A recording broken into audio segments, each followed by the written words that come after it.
राजनीति में अक्सर ऐसे मोमेंट्स आते हैं जब नेताओं के बयान सुर्खियों में आ जाते हैं। उनके शब्द कभी जनता को प्रभावित करते हैं तो कभी विवादों को जन्म दे देते हैं। कई बार तो राजनेता अपने गुस्से में या फिर राजनीति की रणनीति के तहत ऐसे शब्दों का प्रयोग कर जाते हैं जो उन्हें चर्चा में तो लाते हैं लेकिन समाज में नकारात्मक प्रभाव भी डाल देते हैं।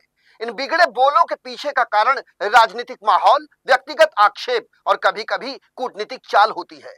यहाँ हम एक ऐसे राजनेता के विवादास्पद बयान पर नजर डालेंगे जिन्होंने अपने शब्दों से राजनीति में हलचल मचा दी है।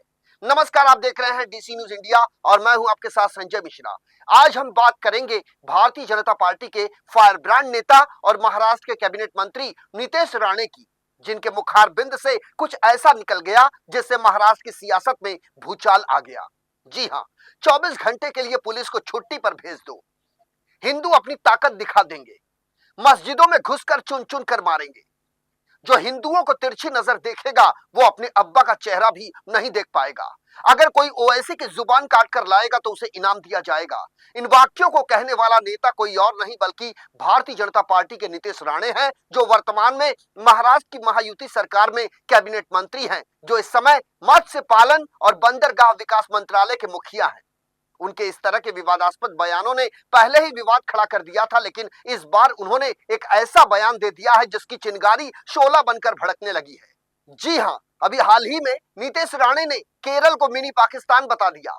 हमेशा एक विशेष समुदाय के खिलाफ आक्रामक रवैया अपनाने वाले नीतीश राणे ने इस बार एक ऐसा बयान दे दिया है जिसको लेकर न सिर्फ महाराष्ट्र बल्कि समूचे देश की सियासत में बवाल मच गया है। दरअसल भारतीय जनता पार्टी के विधायक और महाराष्ट्र के बंदरगाह विकास मंत्री नीतीश राणे कांग्रेस नेता राहुल गांधी और प्रियंका गांधी को लेकर बोल रहे थे कि इसी बीच उन्होंने एक आपत्तिजनक बयान दे दिया। दरअसल महाराष्ट्र सरकार के मंत्री ने भारत के दक्षिणी हिस्से में मौजूद केरल राज्य को मिनी पाकिस्तान कहते हुए कहा कि राहुल गांधी और प्रियंका गांधी आतंकवादी वोटों के कारण सांसद बने हैं। आपको बता दें कि बीजेपी विधायक नीतीश राणे ने यह बयान पुणे जिले के सासवड़ गांव में दिया है। उन्होंने कहा कि महाराष्ट्र में अब हिंदुत्व की सरकार है। इसके साथ ही नीतीश राणे ने कहा कि केरल एक मिनी पाकिस्तान है, इसलिए राहुल गांधी और उनकी बहन वहां से चुनाव जीतते आ रहे हैं। सभी आतंकवादी उन्हें वोटिंग करते हैं और आतंकवादियों को जोड़कर ही ये लोग सांसद बने हैं। आपको बता दें कि नीतीश राणे को प्रोग्राम में शामिल होने से पहले पुलिस ने भड़काऊ बयान न देने का उनसे आग्रह किया था, लेकिन फिर भी राणे ने सांसद राहुल गांधी और प्रियंका गांधी के बारे में आपत्तिजनक बयान दे डाला। वहीं अब नीतीश राणे के खिलाफ विपक्ष के तमाम नेताओं ने मोर्चा खोल दिया है। हर कोई इस बयान की निंदा कर रहा है और अब विपक्ष द्वारा नीतीश राणे के खिलाफ कार्रवाई की मांग की जा रही है। इसी कड़ी में केरल के मुख्यमंत्री पिनराई विजयन ने महाराष्ट्र के मत्स्य पालन मंत्री नीतीश राणे के केरल को मिनी पाकिस्तान कहने वाले बयान की निंदा करते हुए इसे भड़काऊ बयान और निंदनीय बताया। उन्होंने राणे पर संघ परिवार के विभाजनकारी एजेंडे को दोहराने का आरोप लगाया और कहा कि इस तरह की बयानबाजी का उद्देश्य उनके प्रभाव का विरोध करने के लिए केरल को अलग थलग करना है। विजयन ने राणे के इस्तीफे की मांग करते हुए उनकी टिप्पणी को संविधान का उल्लंघन बताया। केरल के मुख्यमंत्री ने कहा कि यह बड़ा ही आश्चर्यजनक है कि सत्तारूढ़ दल के नेतृत्व ने शपथ ग्रहण प्रोटोकॉल के इस गंभीर उल्लंघन पर कोई प्रतिक्रिया अब तक नहीं दी है।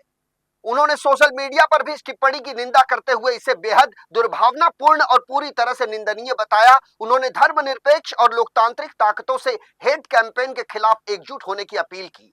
वहीं कांग्रेस पार्टी के नेता केसी वेणुगोपाल ने राणे की टिप्पणी को सुनियोजित हेट कैंपेन का हिस्सा बताते हुए देश के प्रधानमंत्री नरेंद्र मोदी से प्रतिक्रिया की मांग की है।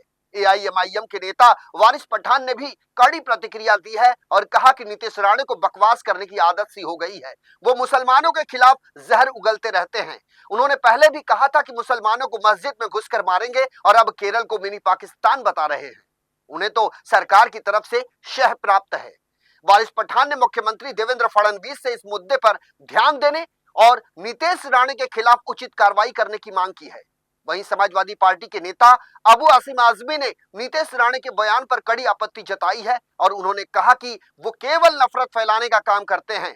अबू आजमी ने कहा कि नीतीश राणे का पोर्टफोलियो नफरत वाला हो जाना चाहिए। उन्होंने कहा कि यह आदमी जो कुछ भी बोल देता है, इस पर कोई रोक टोक नहीं है।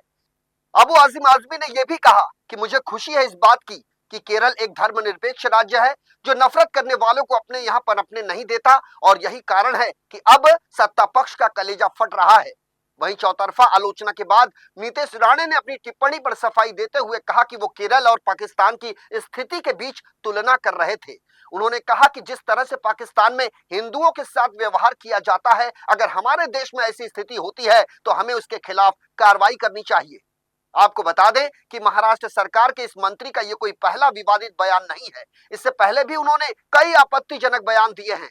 आपको जानकर हैरानी होगी कि विवादित बयान को लेकर उनके खिलाफ तकरीबन 38 मुकदमे दर्ज हैं।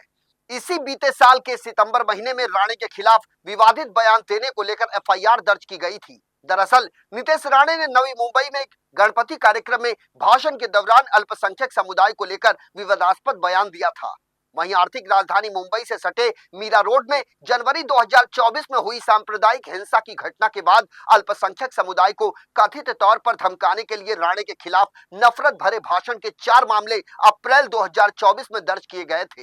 हालांकि बाद में पुलिस ने नीतीश राणे के खिलाफ धार्मिक भावनाएं भड़काने के आरोप में मुकदमा दर्ज नहीं करने का फैसला किया और ये तर्क दिया कि बीजेपी विधायक ने अपने भाषणों में रोहिंग्या और बांग्लादेशी जैसे शब्दों का इस्तेमाल किया जो भारतीयों के लिए नहीं थे। बहरहाल अब देखना यह होगा कि महाराष्ट्र सरकार के मंत्री के इस विवादित बयान को लेकर शुरू हुआ बवाल कब जाकर थमता है। वहीं सबसे बड़ा सवाल यह भी है कि क्या महाराष्ट्र सरकार के मुखिया देवेंद्र फडणवीस अपने इस बड़बोले मंत्री के खिलाफ कोई एक्शन लेंगे भी या नहीं। फिलहाल इस खास पेशकश में मेरे साथ अभी के लिए इतना ही। ताजा तरीन खबरों के लिए बने रहिए डीसी न्यूज इंडिया के साथ।